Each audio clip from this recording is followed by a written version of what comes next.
ifama guddaa wajjin yaada na baase dura haqa kan naa kennu uummata Oromooti waan ta'eef haqniyaan jararra barbaadu mataa sin jiru inni dhaggeeffadhu Oromoo irraa tokko garaanis rakkoon qabu. Muniire Nafichi siisiyoon taanis rakkoon qabu. sin jaalladha sin kabaja ajandaan gaggeessaarta anjaraa wajjin jaarsummaa hin taa'u haqa koo kan Mubarak Mubarak dhiifama beekisee takka mee Mubarak kisee takka dhiifama guyyaa sadiin dhageeffadhe waan kana Munir waan guyyaa sadiin dhageeffadhe tokkoffaa Mubaraktu waan san godhe Mubarak hin goone ragaa fidadhaa jaamee dubbiin achirratti dhumatte ragaa san irraa fidii kootuuti Mubarak dhiifama ni gaafata dhumatte bakka. Abbas dhiifama hin jenne ani amma waa'ee dhiifamaa naasoo inni maaliif carraan naan kanneen. Maanguddummaa nama haala koo qabrii keessatti arrabsee maanguddummaa keessa galuu Munir. Maarni himattaaf siin jee bar. Maanguddummaa dubbattaa. Mube waan kana ummanni caalmaa sagaleetiin abbaa barbaade filatee buusee baasa kana caala wanta isinitti mun jiru bilbila maxxansi ka jettu amman argine komentii ol deebii ilaaliiti fudhu sabaa fi yaadiin dubbisi akkasin yaadni kun gaarii ta'e isin gammachiise nan beeka kanuma furmaanni jiru malee nama tokko baannee dhufne Oromoo namni kun Oromoodha naannoo akkanaati gargaara jechuun dadhabe hangara kootiin nan dadhabe. Mubarak wanni nan siidhaamu akka obboleessa keetii tokkotti kaayoo tanarra kaayoo qabatee bakka deemtu tanarra oduu jalaa bahi tokko ji oduu haa odeessani amma yeroo hojii hojjette hojiin tan teettu si hima malee namni si himu hojiin teettu eenyummaa kan keessi himti. Kanaaf wanta kana yeroo hedduu waan akkanaa kana proposala namoonni fudhatanii kararratti hambisan hedduutu jira. Garuu ati amma proposala jalqabde kana akkuma jette qaamni mootummaa raayis ta'e bakka barbaachisu deeggara barbaachisu anamma biyyan jira waajjira Oromiyaa tokko keessan hojjedha. Kanaaf wanti gargaarsi faayidaa qabu kan saba ofiitiif ta'u namni saba ofiitiif yaadu kana siyaasarraa bilisa ta'u wantichi das nama jiru. Namni amma siyaasa wal qoodee waan hubannoo qabuu fi waan hubannee hin qabne keessa bocolee mataa ofillee wareersaa jira if miidhaa jira saayikooloojikaalii miidhamaa jira namni. If amma namni if fayyadaa jira fakkaata malee saayikooloojikaalii miidhamaa jira takka hojii isaa san hojjetee hojii isaatiin tabban ba'an takka saba isaatiif hojjetee saba isaa tabban ba'an takka saba isaa san fayyadee saba isaa san hin gargaare. Kanaaf wanta kana jabaatanii bifa kanaan itti fufuu qabdanii isin yoo bu'ii ijoollee keessummeessi sababii adda bu'ii ijoollee keessummeessi akka Oromootti immoo isin baruu qabdanu yoo rabbi jedhe Finfinneerraa waajjirri nuu kennamaa jira. Finfinneerraa waajjirri nuu kennamaa jira. Fagaanneerraa Finfinneerraa waajjirri nuu kennamaa jira. Oromiyaa kutaa godhe tokkorraas immoo yoo rabbi jedhe kushiinaan xiqqoo wayii taatus bakka sharaatti hidhannu taatus argachuudha xiqqoo saaqateera karaan nuta jira malee hojiin keenya duniyaa wal gaheera yoo rabbi jedhe wal gahaa abbaan aangoo kanaa Oromoodhuma abbaan waan kanaas Oromoodhuma ilmaan isaatiin hojjetame wanti kun tikfachuun dhiisuun namoota naannoo laallata.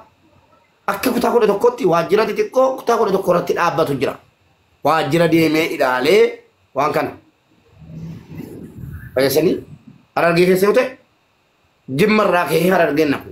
Harargeeruma keessaa namoota shan ja'a uummanni kenneen waajjirri sun dhaabatee waajjirri sun dhaqee ilaalee miseensa keenya. Miseensi keenya ammaaf muraasa.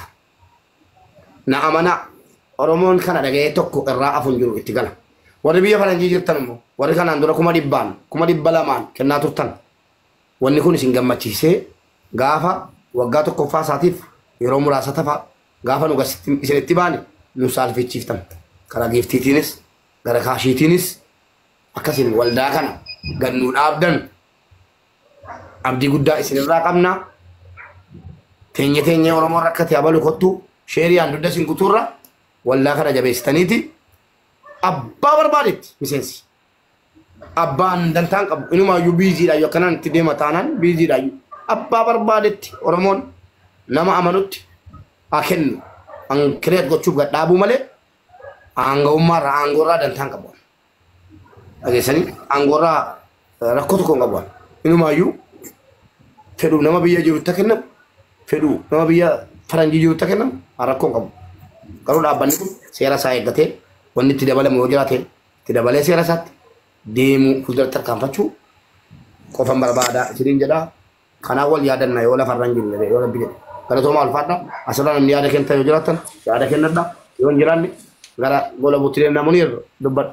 Tole. Oke, la ani Mube, assalamualaikum. la Apa yo na guyya guyya sola. Yusuf yerotak. Isin kabaje ga kana mati atta ture. Enggak diko ajanda wai dola wai dula wai jinnira na sena amma janda jiren wajanda kana na jada.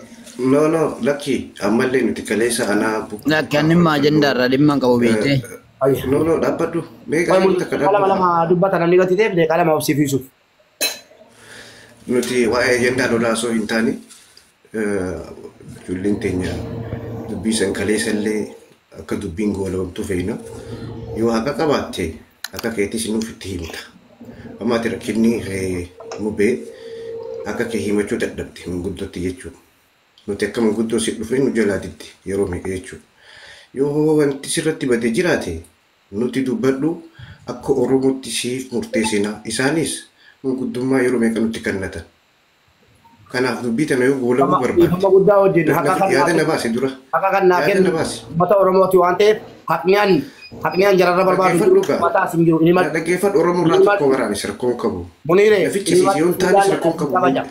sin jaalladha sin kabaja ajandaan gaggeessaarta anjaraa wajjin jaarsummaa hin taa'u. Haqa koo kan Mubarak dhiifama beekisee takka mee Mubarak gisee takka dhiifama guyyaa sadiin dhageeffadhe waan kana Munir waan guyyaa sadiin dhageeffadhe tokkoffaa Mubaraktu waan san godhe Mubarak hin goone ragaa fidadhaa jaamee dubbiin achirratti dhumatte ragaa san irraa fidii kootuuti Mubarak dhiifama ni gaafata dhumatte bakka. Abuus dhiifaman jenne ani amma waa'ee dhiifamaa naasoo inni maaliif carraan naan kanneen. Maanguddummaa nama haadha koo qabrii keessatti arrabsee maanguddummaa keessa galuu Munir. Baarni himattaa siin jee bar. Maanguddummaa dubbattaa. Mube waan kana Deeqaa takka deeqaa lama. fiisi keessa bai maaliif jennaan wanti kun munir wanti kun manguddummaa wayin barbaadu waan hinaaffaa ta'eef jennaan waan kana dhiisaati. Mee dhaabbadhu akkasii miti mee yeroo takka naa kanna. Yoon taanis ni bu'aa rakkoon qabu. dubbat. Namoonni tuffatina maali? Bara amma rakkina koo uume nuti wal dhaggeeffachuu dhabuudhaa bara. Amma nuti akka hawaasatti si himatan nama tokko lama miti baay'ee ijoollee xixiqqoo keessaa gurguddoon sitti erge. Dubbii tana nu jidduu laalii okay jenne ati yoo nuuf hin hayyamamne rakkinni si bira jira jechuudha. Na dhaggeeffadhu haa arraba qofaa miti bara. Ati si ni himatta. Nuti akka hawaasatti amma nama tokkoo miti nama gurubbiidhaan fudhanne. Olnaqi kun burqaa furan qalloo faati ijoollee hedduu jira. Yoo nuti rakkoon san ka jiraatu taate Burqaaf laffalloon fa'i. sirriitti murteessita. Yoo nuti isarra balleessine muubeedhaaf gaala qallee gajaan kun dubbii naaf fi kana keessaa baha. Ragaa qabnaa wanna kana akka nu arrabsiise ragaa qabnee gajaan okkee ragaan fidattan. Garuu ati hayyamamaadha manguddummaa kana isin jidduu akka laallu hayyamamaadha gaafii tana qofaan si gaafadha. Mee uummata kiyya nama haadha koo qabrii keessaa baasee arrabse warri Warri dhiisi haasan boodati barni himattaa. Amma ati hayyamamaadha dubbii tana haqa keetis baasu dhugaa keetis baasu isin jidduu laalu hayyamamaadha. Manguddoo tanaaf bakka bu'eetiin dhufee adii. Munir hayyamamaadha. Mube nama du'eewu namumaa walitti araarsa nama walirraa ajjeeseewu Oromoon gumaa qabdi damiina qabdi. Dhagee Munir naasitti maa dhagee? Uummata keenyaa kanaa bara dubbii nama